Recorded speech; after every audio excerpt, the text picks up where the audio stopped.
5 seconds. Start. ஏழையின் சிரிப்பில் இறைவனை காண்போம் என்ற பேரறிஞர் அண்ணா அவர்களின் மொழிக்கேற்ப அவர்களால் உருவாக்கப்பட்டது இந்த அரசு. அவர் மறைந்த பிறகும் அவர் வழி நின்று தொண்டாற்றுவோம் என்று இந்த அரசின் சார்பில் அறிவித்து நாங்கள் தொடர்ந்து பணியாற்றி வருகிறோம். குடிசை பகுதிகளை மாற்றுவது மட்டுமல்ல, தமிழகத்தில் இருக்கின்ற ஏழை எளிய பாட்டாளிகள், தொழிலாளர்கள், கிராமத்து விவசாயிகள் ஆகியோரது வாழ்வில் நல்லொளி பாய்ந்திட வேண்டுமென்ற உறுதி படைத்த நெஞ்சத்தோடு இந்த ஆட்சியை நடத்தி வருகிறோம். குடிசை வாழ் மக்களை நல்ல வீடுகளில் குடியமர்த்த வேண்டும் என்கிற அதே நேரத்தில் இறந்து வாழ்கின்ற மக்களுக்கு, பிச்சை எடுத்து வாழ்கின்ற மக்களுக்கு நல்வாழ்வளிக்கும் திட்டத்தை இந்தியாவிலேயே வேறு எந்த மாநிலத்திலும் அறிமுகப்படுத்தாத திட்டத்தை நாங்கள் அறிமுகப்படுத்தி நடத்தி வருகிறோம். சென்னை நகரில் தீராத பிரச்சனையாக இருந்து வந்தது குடிசை வாழ் மக்களுக்கு நல்ல வீடுகள் தர வேண்டுமென்ற பிரச்சனையேயாகும். பல்வேறு மாநிலங்களில், டில்லி போன்ற இடங்களில் குடிசைகளை மாற்றி இருக்கிறார்கள். ஆனால் அங்கே வாழ்ந்த மக்களை பற்றி அவர்கள் கவலைப்படவில்லை. குடிசை பகுதிகளால் நகரத்தின் அழகு குறைகிறதே, நகரத்தின் எழில் குறைகிறதே. ஆகவே நல்ல வீடுகளாக மாற்றினால்தான் வெளிநாட்டுக்காரர்கள் பாராட்டவும் புகழவும் ஏற்றதாக இருக்கும், சுற்றுலாவுக்கு உகந்ததாக இருக்கும் என்ற அடிப்படையில் தான் மற்ற மாநிலங்களில் குடிசை பகுதிகள் மாற்றப்படுகின்றன. நகரத்தின் அழகு சோபிதமாக இருக்கத்தான் குடிசைகளை மாற்றி நல்ல வீடுகளாக அமைக்கிறார்கள். அப்படிப்பட்ட வீடுகளில் குடியேற வருகிறவர்கள் லட்சாதிபதிகளாகவோ தொழிலதிபர்களாகவோ இருக்கலாம். குடிசைகள் மாற்றப்படுவதன் மூலம் இருக்கின்ற கோரம் போக்கப்பட வேண்டும், அலங்கோலம் மாற்றப்பட வேண்டும், அழகு மிளிர வேண்டுமென்ற அடிப்படையில் அவர்கள் பிரச்சனைகள் முடிகின்றன.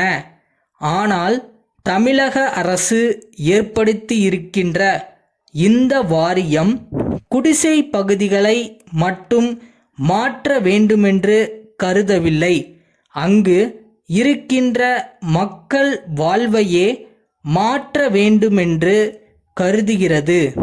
அந்த பகுதிகளில் யார் யார் வாழ்ந்தார்களோ அதே நபர்கள் மாற்றப்பட்ட இடத்தில் வாழும் உரிமையை செய்து அளிக்கும் அரசு இந்தியாவிலேயே தமிழக அரசுதான். நமது லட்சியமே குடிசையில் வாழ்கின்ற மக்களை அதே இடத்தில் கட்டப்படும் மாடி வீடுகளில் குடியமர்த்த வேண்டும் என்பதுதான். குடிசையில் வாழ்கின்ற மக்களை வேறு இடங்களுக்கு செல்லும்படி சொல்லும்போது அவர்களுக்கு வீட்டு வசதி செய்து தருவது மட்டுமல்ல, தொழில் வசதியையும் பார்க்க வேண்டும்.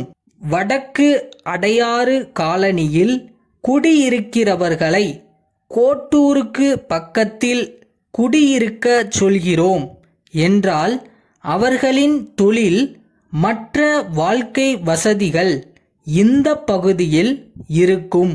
ஆகவே தொழில் வசதி கெடாத அளவுக்கு குடியேற்றப்பட வேண்டும் என்கிற கொள்கையை ஏற்றுக்கொண்டு பணி செய்து வருகிறோம். சென்னையில் மொத்தம் 600 குடிசை பகுதிகள் இருக்கின்றன என்பதை தெரிவித்துக் கொள்கிறோம். அன்புள்ளவர்களே, அமெரிக்க அரசாங்கத்தின் அழைப்பினை ஏற்று 3 கிழமைகள் அந்த நாட்டில் சுற்றுப்பயணம் நடத்திட உங்கள் இதய வாழ்த்துக்களுடன் புறப்படுகிறேன்.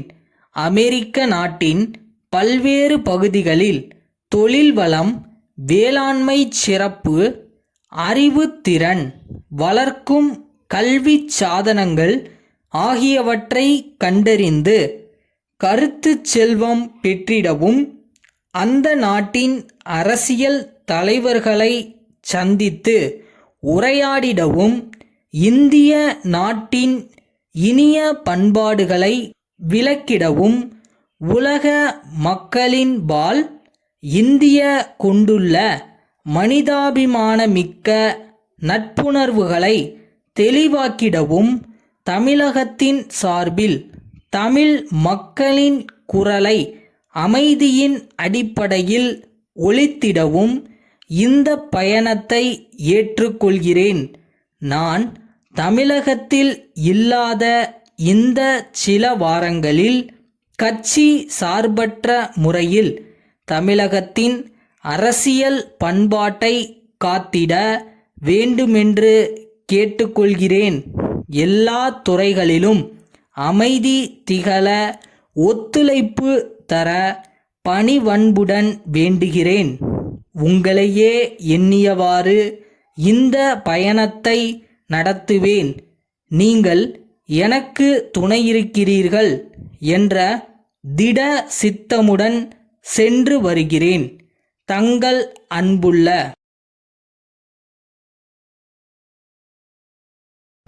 நாம நினைக்கிறது எல்லாமே நடந்துராது. நமக்கு என்ன தேவையோ அது நிச்சயமா நடக்கும். அது வரைக்கும் மனசை தளர விடாம இருந்தாலே போதும்.